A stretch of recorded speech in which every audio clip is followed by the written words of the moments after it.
Hello, everybody, and welcome back to the Latics Lowdown. Welcome to episode number 12 of the Latics Lowdown. Now, there's been a lot since we last spoke, as per usual, seems to happen over here. We've had 2 games, no real transfer news, although I'm sure after events that we'll speak on, that will likely hot up over the last couple of weeks of this season's summer transfer window.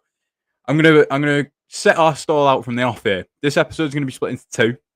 It's all going to be one video. We're going to be sat here throughout the whole duration. Don't worry, I'm not going to leave you and then come back tomorrow. But we are going to split this episode into 2, as in 20 minutes we have the Carabao Cup draw, which we're going to watch together because we may as well. Because, you know, I thought I could change the time and have it for after the Carabao Cup draw, or we could just react to it live together.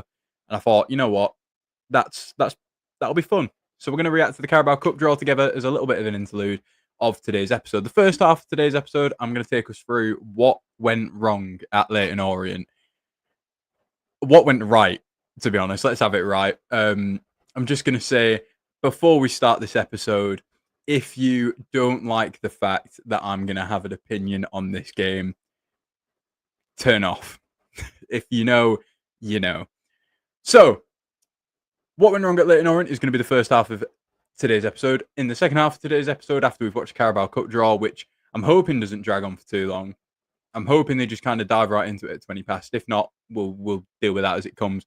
But second half of today's episode is going to be, what can we do better? And what was good about Northampton? Because, of course, we have played 2 games since we last spoke. Northampton, we are through in the Carabao Cup. That's why we're watching the draw. But, yeah, in the second half of this episode, we're just going to touch on what we did wrong that can easily be fixed and personnel. And I'm also going to give you what my team would be going into the Peterborough game at the weekend. Right. We've not got long, unless they decide to take forever with the Carabao Cup draw. So let's get into what went wrong at Leyton Orient. Now, you know me by now. I've pulled together some screenshots. I've pulled together the absolute calamity that happened at the back, to be quite frank. I'm sure, you know, a lot of us will have watched Ryan Lowe's post-match interview of that game, and he wasn't exactly glowing at all about any aspect of Latics' game down at Leyton Orient. But I thought, you know, a misery compiler, let's just bring all of the bad bits together and watch them, basically, and cry. Because why not? That sounds like a brilliant Wednesday evening. So, if I just move myself over here. Number 1. Right. This is the beginning of the first goal. The beginning of the end, if you will. Now, first thing I'm going to pinpoint here. What is John Mellish doing? I love you, John. But what are you doing? I've got to be honest, mate. He sort of, I say this every week, I'd love to be able to use video, but I can't. So I've had to use a freeze frame. He kind of gets caught in 2 minds as to whether to follow the man behind him or whether to go and press the ball. And he decides to sort of do the halfway house, which unfortunately isn't, you can't do that when you're a centre-back. I mean, you can see here, the ball's gone beyond him. And if we just go over to our second screenshot, the ball ends up here. And we touched over the last few weeks. If you haven't watched the last few episodes, go back and watch them. It'll be a lot better viewing than this because we'll be talking about what we're doing right. But we touched on box crashing and like numbers in the box and how important that is. And we flipped this here to see that Steven Sessegnon, who we all know what happens here, is on his own in the box. Now, this is the worst performance Steven Sessegnon has ever put in a Latics shirt. And it's unfortunate timing that he's just come off the transfer list, if you will. And people can easily beat him with the stick of you're going back on it. But I'm going to give him a little bit of leeway here in that he is the only Latics defender, barring I think that's Tobias Brennan slowly jogging in. Or maybe it's Francois. He is the only man in the box, essentially. He's got 2, well, 1 Leyton Orient player on his back and 2 that are making their way into the box with only Fraser Murray really watching them. It's a dangerous place to be in. Look, I don't blame him too much for the own goal, to be honest. The red card was pure stupidity. But this, I can't blame him too much. He's got a man on his back. If he leaves the ball, it is it's not an open goal. We've got Sam tickling between the sticks. But it's a very good chance for the Orient forward if Sessegnon does leave that ball. So in a way, I will give him some grace. But overall, the overarching point here is John Mellish, you can't be doing that. When you're in midfield, maybe, sure, you can get away with it. At centre-half, you can't be getting away with that. And what are we doing, to be quite frank? Obviously, Mellish has been pulled away here, and naturally, you do have a lack of bodies back if a centre-back steps up in this formation. We play wingers at wing-back, so naturally, we are a bit more front-footed, but we can't be getting away with just having Steven Sessegnon be the only man in the box here. I mean, obviously, Sessegnon's now suspended for the upcoming games, so that won't be a problem. It will be someone else's poor job to deal with that. But yeah, overall, it's a really sloppy goal to concede early goals there, and obviously, Sessegnon's not done himself any favours throughout the rest of the 90 either, to be honest. But we move on. And I would like to highlight here, in my opinion, what is our weakness. And I've got to be honest, I'll bring this in a little bit later when we talk about moving on to the Peterborough game, but it does worry me ever so slightly going into the Peterborough game. Peterborough have started really poorly. They haven't started well at all. They've lost both the league games, I believe, and they're even out in the Carabao Cup. So I can understand why people think that Ferguson's side don't pose a threat. I'd say we're early doors in the season. Peterborough always tend to finish in and around, more often than not, the playoffs, and they offer a threat, and they particularly offer a threat out wide, which is my point here, that if we move on to this, these sorts of things can't be happening. They just can't. And these sort of wide 10 areas, were really, really struggled in this Leyton Orient game, to be quite honest with you. It was poor. I mean, obviously, like I said, when you've got two wing backs who are essentially wingers, love to bomb on and attack, then you are going to leave yourself out to be got at in the wide areas of the pitch. But it's got to be better than this. Obviously, the fact that our wide centre halves are currently all injured or suspended doesn't help. And James Carragher cropping up with an injury really early doors in this game doesn't help at all either. But it's got to be better structurally.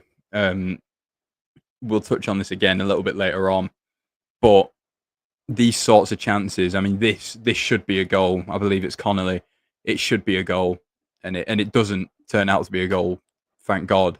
But better teams in this division, and don't get me wrong, Leyton Orient, within their own right, very, very good team. I mean, they proved that last season. But better teams with better individual forwards in this scenario will put these away. And we can't be affording chances like this to be given up willy-nilly as we move on here to this. Like we were giving them away for free in this game, to be honest with you. Now, look, Connolly decides to try and catch Tickle out at his near post here. Stupid from Connolly for number one, the best goalkeeper in the league. What are you doing? But if he passes that into the pathway of the other forward, though, now forgive me, I'm not too sure who the other forward is, but you see what I'm picking up on here. These wide areas where our wide centre backs are supposed to be defending, they're not doing it to the best of their ability. And don't get me wrong, again, it's a thankless task playing wide centre half in this system because there is so much ground that needs to be covered due to Hungbo and Murray being by trade wingers. But as we'll get on to when I bring other things in for the Peterborough game later, again, there are just structural ways where it can be helped. And don't get me wrong, I'm not Ryan Lowe by any stretch of the imagination. I'm not Guardiola. Like, what do I know? But just little tweaks, in my opinion, that can be made to make life that bit easier for our wide centre halves, or even just personnel changes in some situations. But there are some of the chances that we were giving up in between the two goals. We'll move on now to the second goal. And again, you can see it comes from that sort of just inside forward position. This one quite a bit more centrally. But you can see there, he gets the wrong side of John Mellish and he just wraps it into the roof of the goal. And like I said, in these wide areas, we are seemingly struggling. Obviously, again, it's early doors, but you can see it creeping in. And obviously, it can be coached out, but it really does need to be worked on. Again, personnel. it needs to be said that Morgan Fox, Will Ames, and Jamie. I wish we had Jamie Carragher. James Carragher have all come up crops. Sessegnon's now suspended. We are struggling at the back for numbers and for strength, but obviously that's something we're going to need to go into the window to address. Touching on injuries as well while we're here, obviously James Carragher has now been confirmed to be out for potentially 6 to 8 weeks from Ryan Lowe after that injury. Isaac Mabaya, who came up fairly early doors against Notts County last night, he's going to be potentially out for what looks like even the season, potentially. Lowe touched on the fact that he might even just be sent back to Liverpool, whether that's just to be with their medical team or whether that's just send him back permanently because there's no point. He's not going to play again this season, so he may as well be with Liverpool. I'm not too sure, but I think undoubtedly we are going to have to dip into the market now, and we are going to have to look for another centre-back. I think we were already going to have to look for another centre-back, if I'm honest with you, but with that Carragher injury, that really becomes a priority now. As well, I think we're going to need a wing-back to cover for Isaac Mabaya's injury. I think Fraser Murray can play that right-hand side. You all know my opinion by now on Johnny Smith playing at wing-back. But on that left-hand side, I think we're fairly okay. I think Joe Hungbo playing that role, I really like. I've seen a few people not so fond of it, which I don't quite understand. But Johnny Smith can't play there for me on that right-hand side. Left and right, you've got Murray, Hungbo. On the left, obviously, I think he's injured at the moment. But when Kamani Miller comes back, you'll have him return to that left-hand side. On the right-hand side, we are struggling really for numbers if you're of the same persuasion as me, which is that Johnny Smith can't play there. So injuries creeping in already. Of course, midfield has also been a problem with the likes of Babaradiko picking up knocks and Callum Wright taking a few weeks to get up to speed. But hopefully the midfield is coming back now. But yeah, injuries seemingly plaguing us early doors in the season, which you don't like to see. Of course, last season as well, we had quite a lot of injuries. So it remains to be seen sort of whether that's a workload thing, but then Maloney had similar problems. So different managers are seemingly having similar issues when it comes to the medical side of the game, which, nightmare, basically, because you sign all these players, you want them to be fit, you want them to be available, but they're just, at the moment, we are struggling. But that is going to pretty much wrap it for Leyton Orient's sort of negatives. I don't want to dwell on it, as I'm sure neither do a lot of you. One last thing that I will say as we're coming up to sort of the cup draw here. On the Sessegnon own goal, now I've already said, for me, you can't really give him that much stick. At the end of the day, like, there are 3 Orient players in the box to him on his own. Like, he's got to do something. He gets his body in the way of it. It ends up in the bottom corner, but it is what it is. It's happened to a lot of players. But one thing I will say that I'm not happy with is, and I should have screenshotted, but I haven't. Sessegnon scores that own goal, and he's face down on the turf, punching the floor. And the only man that goes to give him any sort of comfort is Sam Tickle. And I don't really like that. I've got to be honest. Like, you can see it from certain angles as well. Like, Tobias Brennan, all right, he's a kid. Like, give him a bit of slack. But he just puts his head in his hands. Jason Kerr does the same, club captain. You'd like to think he'd, at least go over to him, like, get him up and ready to go again. It's only 1-0. It's, 15 minutes in. I don't know. For me, I'd have liked to have seen a few more players get around Sessegnon in that moment and, like, you know what I mean, get us going again, because it's just not, it's not nice to see, is it? Like, he was literally face down in the turf on his own pretty much, and it took like 20 seconds until Tickle was the only one that, like, went over to him and made sure he was all right and got him up and was like, right, we've still got a game to go and win here. So yeah, I don't know. For me, that was just a little bit of a downer. But again, you don't want to dwell on it too much. We'll touch on Northampton while we've still got some time before the cup draw. Paul Mullin off to his first goal. What a phrase. We're going with it. Paul Mullin off to a good start. First goal for Wigan. Obviously, it's penalty, so you can't wait too much on it. One thing that I really liked was Melise Asamoah's winning of that penalty. And spoiler alert, we'll touch on this a little bit when it comes to my starting 11. for the Peterborough game. But Melissa Samoa for me starts against Peterborough. And yeah, I just thought he had a really strong game down that left-hand side. He just must strike such a nightmare into a defender, just knowing that at any minute you could have that pace that just absolutely leaves you in the dust. And as well, something that I saw against County that he really has sort of started to develop on, and it's a side to his game that I never really expected from him, is dropping into the sort of midfield areas a bit like Sadie does. Now, he doesn't have the strength of Sadie, and all right, he's not as good as Sadie at holding it up, but who is? But he was dropping into midfield against County and really sort of turning on it, getting it out wide and then making a run, which is a real asset because obviously it's one thing being able to start shoulder to shoulder with the defender and being able to go, but Malik Samoa has the pace to start deep and still get beyond.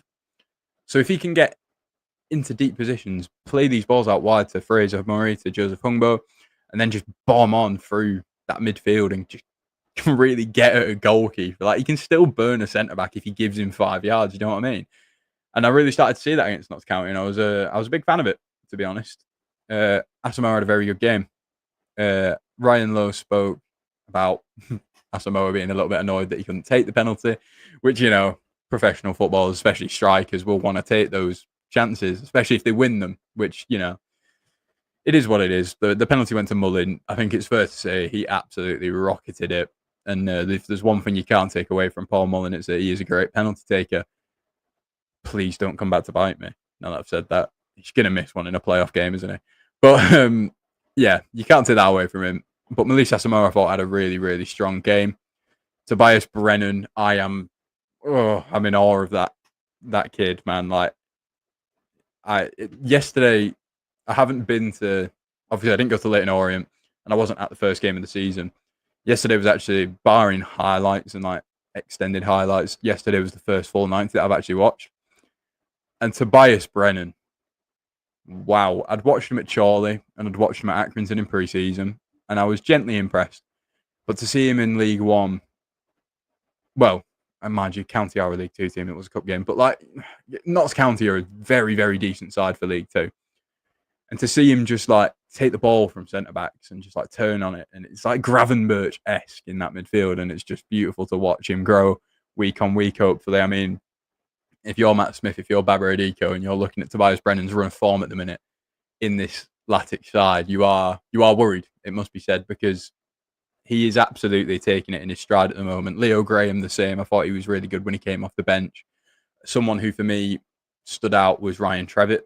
I think a lot of people said Trevitt and Wright because they couldn't tell the difference between them. But for me, Ryan Trevitt really had a strong game. Callum Wright was solid as well, I think. But Trevitt, for me in particular, surprised me, to be honest. Thought when we signed Ryan Trevitt, I thought he was a decent player.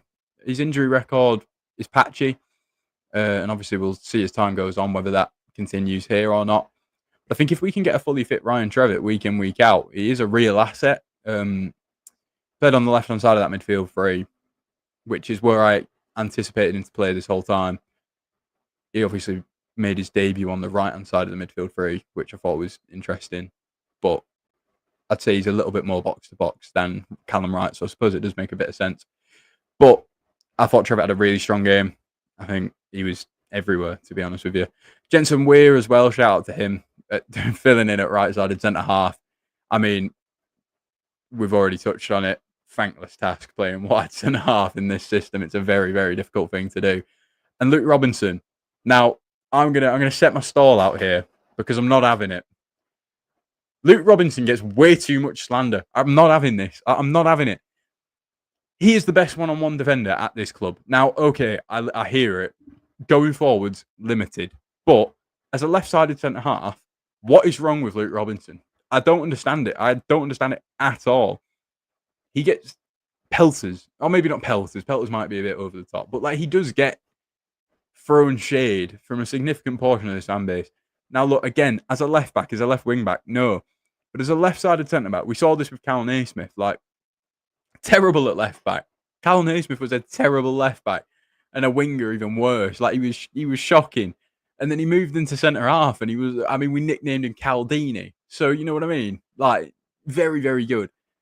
And Luke Robinson, I feel like, is going to go on a similar arc here. I think, especially at a time where we are getting countless injuries at the back at this point, Luke Robinson can really sort of nail down that left-sided centre-half spot if he really wants to go and take that shirt.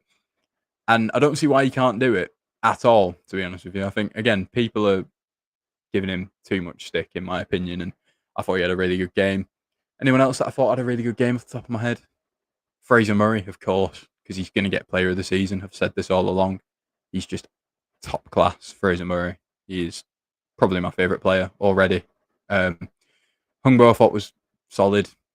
Costello, I thought, was fine. I want to see a little bit more. I want to see a bit more pre-season Dara Costello, but I'm sure it'll come. I'm trying to think if there's anyone else that had a really good game. Anyone come off the bench off the top of my head? I don't think so. It was just a fine performance, you know what I mean? Like, we won. There were bits to be improved, as Ryan Lowe said in his post-match interview. There were bits that were good. But I must say, I did think we were going to lose the game when I saw the lineup and I saw Jensen Weir and Luke Robinson. Again, Luke Robinson is fine. But when you've got Weir on the opposite side and you've got two players playing sort of a little bit out of position there, it did worry me defensively that we could have, especially, like I said, you go through all these clips against Leyton Orient and it's like, and this is another reason that Luke Robinson deserves a bit more praise. You look here and it's like wide centre backs of Jensen Weir and Luke Robinson, and you look here and it's wide area, and it's wide area.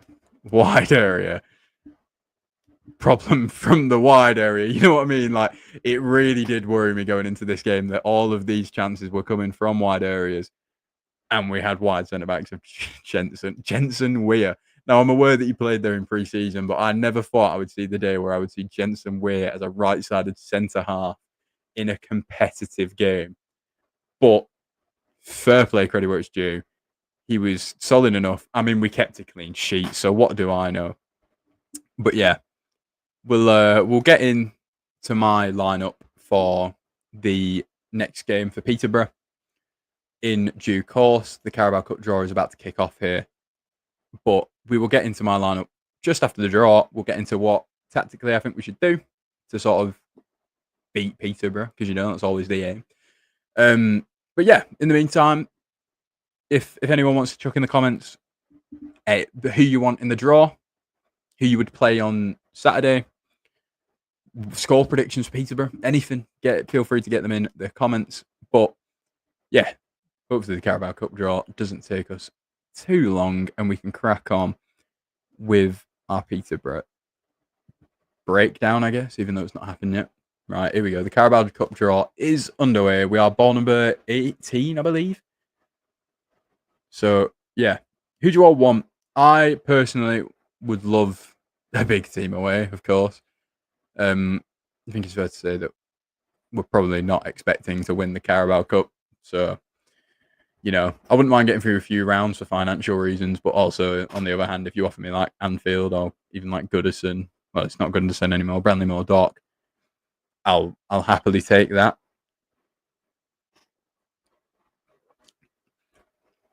I don't want Norwich. Thank you. Norwich, Southampton, lovely stuff.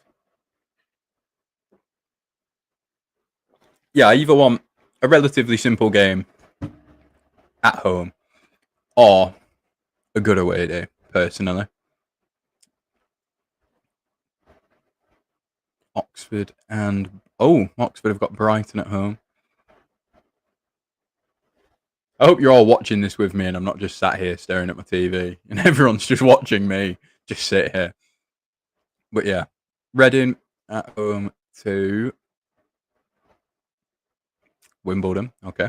Thank you all for coming as well. I know, obviously, with the Carabao Cup draw being on. And as well, thank you for last week. I believe it was last week. Ryan Lowe was on BBC Radio Manchester, I believe. And yet there was still like 13 people that were tuning in to watch me instead. Or watch me as well as Ryan Lowe. Either way, thank you for that, because our manager was literally on the radio and yet people were watching some numpty in a hat waffle about what that manager that was on the radio could have done better. So, thank you very much for tuning in last week and this week and every week, of course. Don't give me a wall away. Thank you. Just a big team away. Or even at home. We better not get the fireworks out. I wasn't a big fan of the whole firework thing against Man United. Let's not pander to them, you know what I mean? Wolves and West Ham. Okay. Oh, okay. We are at home. Wait, no, we're not ball number 18. What? I'm an umpty. What ball number are we? Anyone? I've got no idea. Is it 28? I swear it ended in an 8. My phone's on the tripod as well. I can't even check. Number 6. Bromley. Right, bear with me. I'm whipping up Twitter. Watch, we'll get picked out now while I'm looking. Bromley and Wickham. Okay.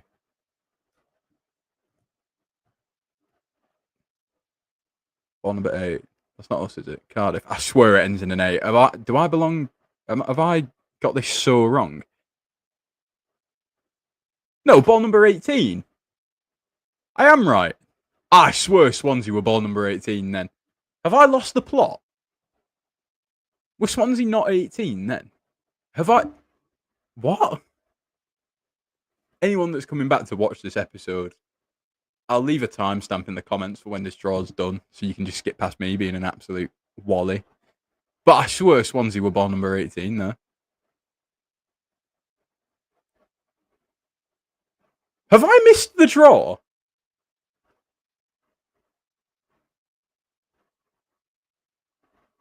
Sorry. Am I watching an old draw? What's going on?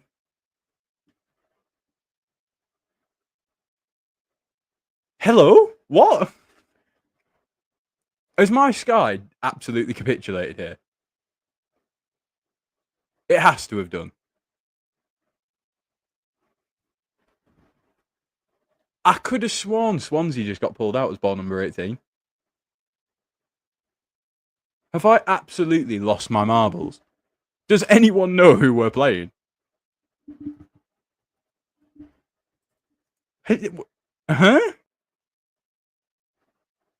Anyone got a clue? Because my head is fried.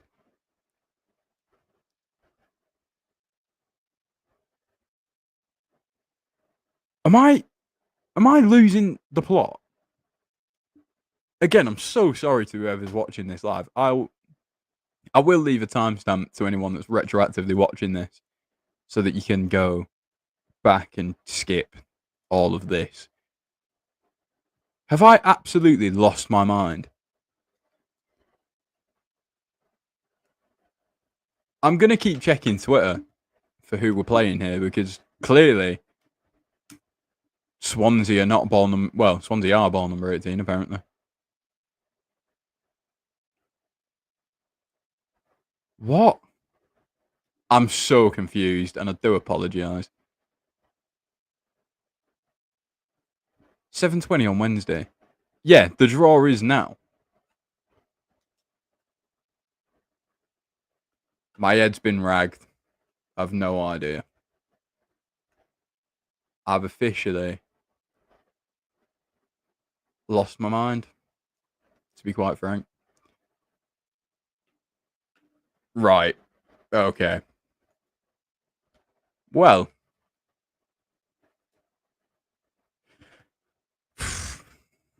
The joys, eh? The joys of doing podcasts live. Stockport. We're playing Stockport at home. First reaction, boring. We're playing them 3 times already. We've got them in our trophy for the Virtu, our group stage for the Virtu trophy. And obviously we've got them twice in the league. Oh, that's a terrible draw. I've got to be honest. That is a terrible draw. That is an absolutely minging draw. Because not only are we playing like 9,000 times already, they're probably going to beat us because they're a very good team. Oh, no. Right, well, I'm not a fan of that. Anyway, should we just move on? I've already taken up enough of this time about the Carabao Cup. Yeah, there you go. Reaction, not a fan.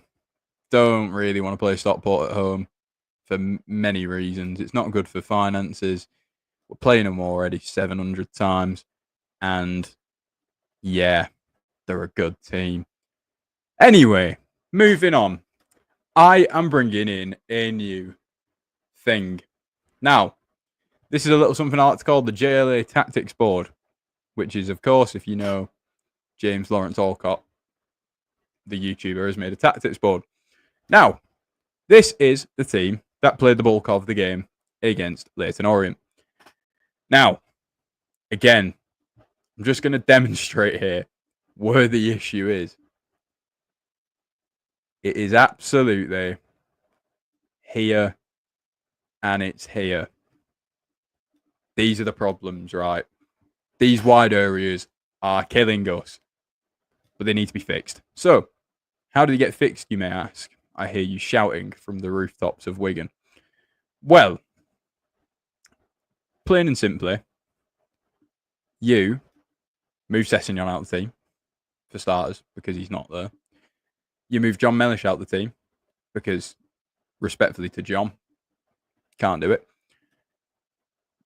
You put Williamson back in the side, on the right-hand side, because, of course, after the Notts County game, his 3-game suspension is over. And you bring in the one and only Luke Robinson. Now, of Robinson haters, halt. Stop. Because there is one thing you can't take away from this man, and that is Joe Hungbo goes up here. Let's just say we're up. Oh, we're not that high up. God. We're high up the pitch. We're high up the pitch. We're high up the pitch. There is one thing you can't take away from Luke Robinson in these situations, and that is that if this ball... Oh, forgive me. We're drawing arrows everywhere. If this ball gets clipped into this channel, this man can deal with it.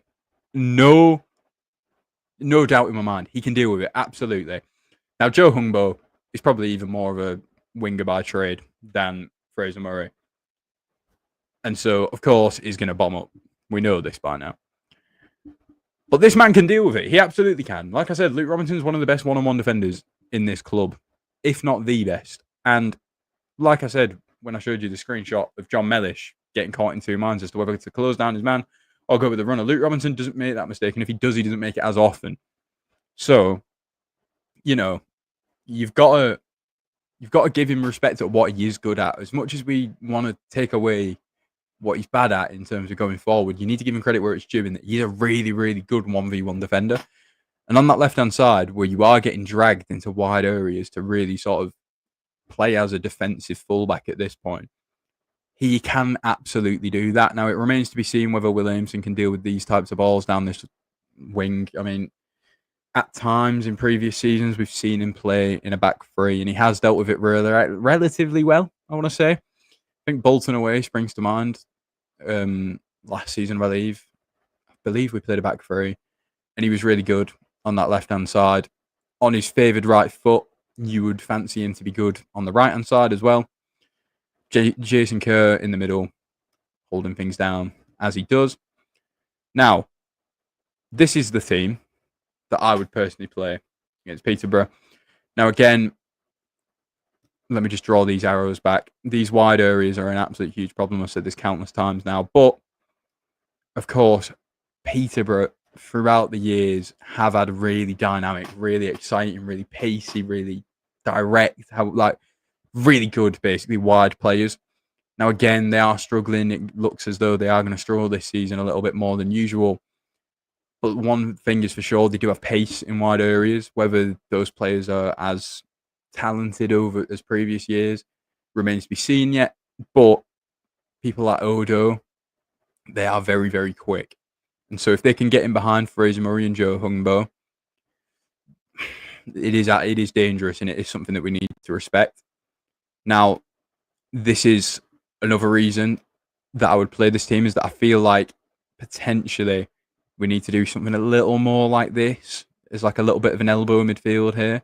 If you look here, the gap between Francois and Brennan, and then Francois and Weir, I think it should be something like this in terms of Brennan playing that little bit deeper, because I feel like he is. I'm just drawing arrows for the sake of it now. Tobias Brennan is that little bit more reserved than a Jensen Weir, than a Callum Wright, than a Ryan Trevitt. Now, the only change I would maybe make is this. These arrows are going to be the death of me. The only change I would maybe do is that bringing Ryan Trevitt in here for Jensen Weir. Potentially that could work. But actually, I'm telling a lie. This is not the team I would play at all. Hold up. This is what I would do. Here you go. Now, Sadie, of course, as we know, likes to drop in deep. Joe Hungbo on this left-hand side. Forgive me, that was the complete wrong thing. This is what I would do. So, in this, you have got, obviously, Luke Robinson on that left-hand side holding things down. Williamson similarly on the right. Jason Kerr in the middle.